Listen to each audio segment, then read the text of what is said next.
النهاردة هنعمل فيديو مفصل بإذن الله عن الكبة السكاني ال1500 واط ال8 لتر. الوعاء بتاعها استانلس بالكامل، استانلس بيور يعني نقي، يعني صالح للاستخدام الآدمي وللمأكولات، صحي يعني.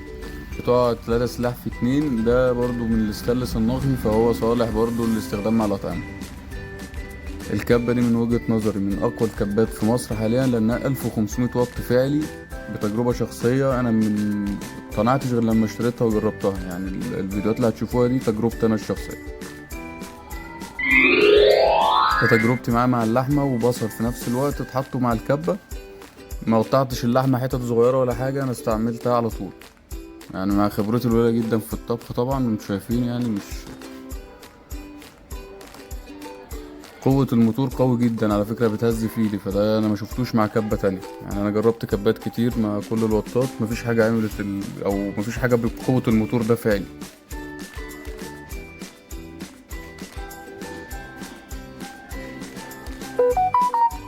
دي نتيجة اللحمة مع البصل مع بعض. طبعا هيوفر وقت ومجهود، وهيوفر سعرها كويس على فكرة، مقارنة بالمفرمة الكبيرة. والكبة ال700 واط وال800 واط النهاردة سعرها معدي 650 جنيه و700 جنيه.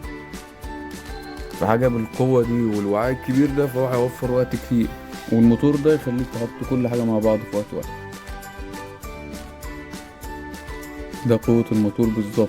الموتور بيتحرك من أقل ضغط. دي 3 سرعات، الموتور 3 سرعات طبعا على الكثافة. يعني مثلا لو الوعاء مليان فبنستخدم السرعة التالتة اللي هو السريعة.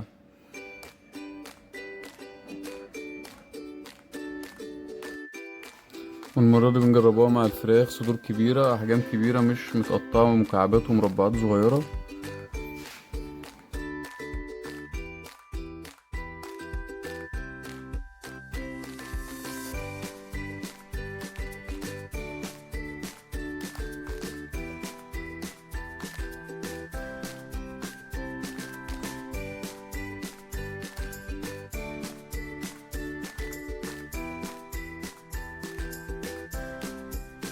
على فكرة الكبة دي في منها موديلات كتير، كل موديل بوات مختلف وحجم بولة مختلف. يعني ممكن تلاقي 400 واط بسم الله وال800 واط، والبولة نفسها في منها 3 لتر وال4 لتر وال8 لتر زي 1500 واط دي. اللي في الفيديو دي 1500 واط وبولة حجم الإناء نفسه 8 لتر. الاسم التجاري ليها سكاني، ده بيبقى منشأه صيني بس بمواصفات اتحاد أوروبا. خامتها كويسة جدا، موتورها قوي جدا. لو عاوزين تعرفوا بتتباع فين وبكام وأسعارها في السوق، كلمونا في الكومنتات، أو ممكن تبعتولنا رسائل تحت أمركم. أي استفسار بإذن الله تحت أمركم. أي مشكلة معاكم، أي استفسار عن أي جهاز تاني برضه تحت أمركم في أي وقت.